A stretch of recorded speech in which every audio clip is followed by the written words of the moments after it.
Panawagan ni Auntie Claire sa taong bayan, pinagtatawanan na lang.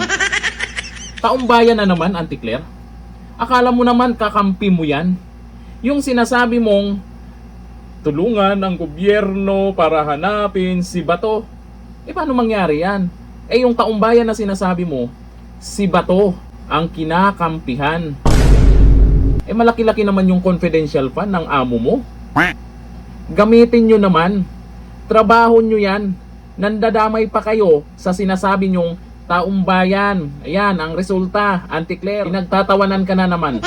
O ayon dito sa isang post, Jose Castro, nanawagan sa taong bayan na tulungan ang gobyerno na hanapin si Senator De La Rosa. Kasi hindi nyo kaya. Mahirap hanapin yung tao na kakampi ng taong bayan. Nanawagan si Palace Press Officer Tony Claire Castro, attorney pala to, sa publiko na kung maaari ay agad na isumbong sa mga otoridad kung sakaling makita nila si Senator Ronald Bato de la Rosa. Pero sa mga nag-comment dyan, daming nagpo-post kung saan si Senator Bato de la Rosa. May mga nag-post dyan sa comment section ng balitang to, nakasama nila si Senator Bato de la Rosa, nasa NBA, nasa ganitong lugar. Grabe, iba na talaga ang AI ngayon. Ginagawang pang-asar nyo kay Auntie Claire. Sa isang panayam sa radyo, maaari umanong makatulong ang mga Pilipino sa paghahanap kay De La Rosa sa gitna ng kinakaharap nitong warrant mula sa ICC. Kung warrant po yan, Auntie Claire, ito sa bansa natin, pwedeng may tumulong.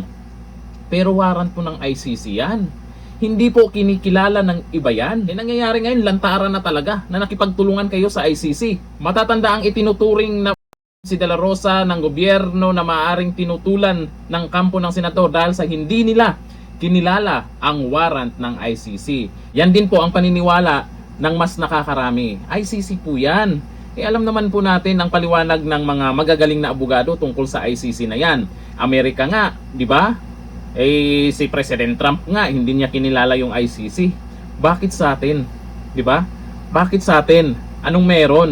May mga nagsasabi, ginamit ng gobyerno laban sa kaila dating Pangulong Duterte. Yung sabi nila, ewan ko lang kung totoo ha, pero may social media na. Alam na ng karamihan kung ano ang katotohanan. Tapos itong si Auntie Claire, nandadamay na naman. Taong bayan daw O ayon dito sa mga nagkomento, karamihan tawang-tawa sa'yo. Ito sa mga nagkomento ha, halos lahat nag-comment dyan, kumampi kay Senator Bato de la Rosa. Sabi ni Fami, hanapin mo mag-isa. Auntie Claire, kaya mo yan. Sabi ni Seba Roy, only one senator had the experience hiding for so long as Lacson. Oy, pwede. Yun pala meron palang senador dyan na nagtatago na rin dati. Sabi ni Lolois, nakikiusap din po kami na sana ayusin nyo po ang pagiging speaker nyo. Auntie Claire, sa lahat ng naging speaker ngayon, ikaw lang talaga yung grabe yung laugh react. Paldong-paldo ka sa laugh react. Sabi ni Lisa Libay, puntahan mo Auntie Claire sa Basilan. Sa Basilan daw, may nag-comment dito. Auntie Claire. Sabi ni Eric Clyde Sumatra, based on the comment, majority of the people love Bato. So mahirapan hanapin si Bato. Correct. Yan talaga ang totoo. Kasi si Senator Bato de la Rosa ba naman yung pag-initan nyo? Porket nakalusot siya dyan sa Senado. At dahil sa kanya napalitan si Soto.